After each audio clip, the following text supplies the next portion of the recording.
जय श्री राम, जय बालाजी महाराज। मैं बालाजी का छोटा सा दास राउत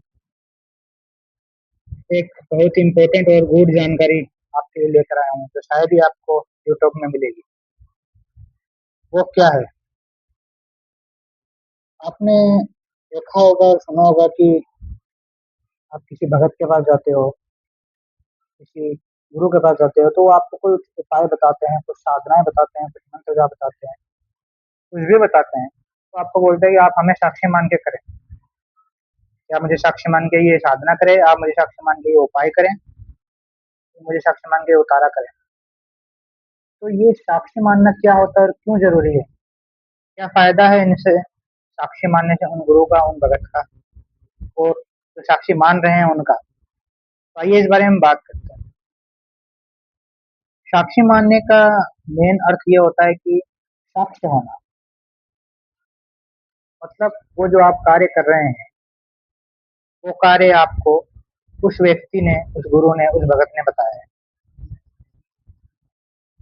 पहली बात तो ये कि जब आप उन्हें साक्षी मानते हैं तो उन्हें 1% भी कोई भी फायदा नहीं होता, मतलब उनका कोई भी लाभ नहीं है इसमें, बल्कि उनकी ऊर्जा, उनकी शक्तियाँ ज़रूर खर्च होती हैं।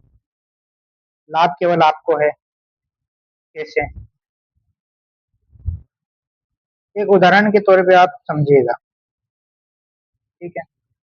जब हम किसी हॉस्पिटल में जाते हैं दिखाने के लिए, किसी बीमारी, रोग के लिए, तो हम डॉक्टर को दिखाने जाते हैं, तो सबसे पहले जाके क्या करते हैं? अपनी पर्ची बनवाते हैं। जो रिसेप्शनिस्ट बैठा होता है, हाथ से बनाए या कंप्यूटर से, जैसे भी, पर्ची में नंबर लगते हैं, 2 नंबर, 10 नंबर, 50 नंबर, जितने भी भीड़ होती है उस हिसाब से आपको दिखाया जाता है। लेकिन अगर वो रिसेप्शनिस्ट आपका जानकार हुआ तो क्या वेट करना पड़ेगा आपको? नंबर कोई भी हो, कोई फर्क नहीं पड़ता, वो आपको जल्दी दिखा देगा। या आपको 1 घंटा लगना हो, आपको वो आधे घंटे में दिखा देगा, उससे भी जल्दी दिखा देगा, 10 मिनट भी दिखा देगा, है ना? लेकिन अगर वही रिसेप्शनिस्ट आपका अगर रिश्तेदार हुआ, खास, आपके पिता हुए, आपकी बड़ी बहन हुई, आपके भाई हुआ, पति हुआ, पत्नी हुआ, तो आपको वेट तो बिल्कुल करना नहीं पड़ेगा, ऊपर से आपका पर्ची के पैसे भी नहीं लगेंगे। तो मेरे कहने का मतलब ये है कि जो रिसेप्शनिस्ट है, उसे आप वो गुरु, वो भगत समझे, वो डॉक्टर, वो भगवान है, उदाहरण के तौर पर।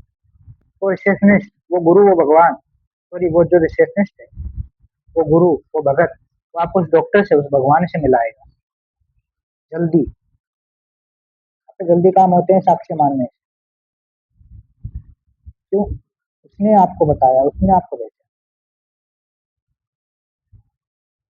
समझ रहे हो? इसलिए साक्ष्य मानने के लिए आपको कहा जाता है।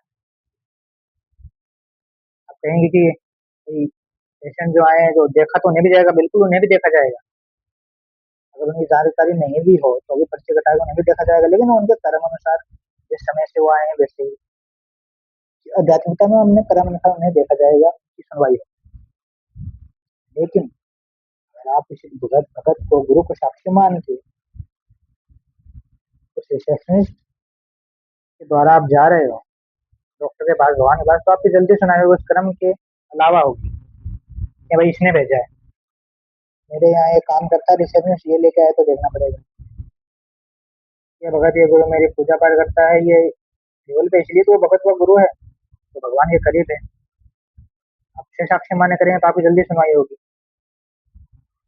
इसीलिए आपको भगत या गुरु, कोई भी, साक्षी मानने के लिए कहते हैं कि आप मुझे साक्षी मान के ये कोई भी छोटा उपाय, बड़ा उपाय, साधना साक्षी मान के करें, आपको फायदा ही होगा। उन्हें कोई फायदा नहीं है, आपको ही होगा। उम्मीद करता हूँ आपको ये जो उदाहरण मैंने डॉक्टर और रिसेप्शनिस्ट वाला दिया, आपको समझ में आया होगा। तो उस गुरु, उस भगत को आप रिसेप्शनिस्ट समझे, जो पर्ची काटने वाला है, उस डॉक्टर का भगवान समझे, तो आपको समझ में आया होगा साक्षी मानना क्या होता है, क्यों जरूरी है, क्या लाभ है।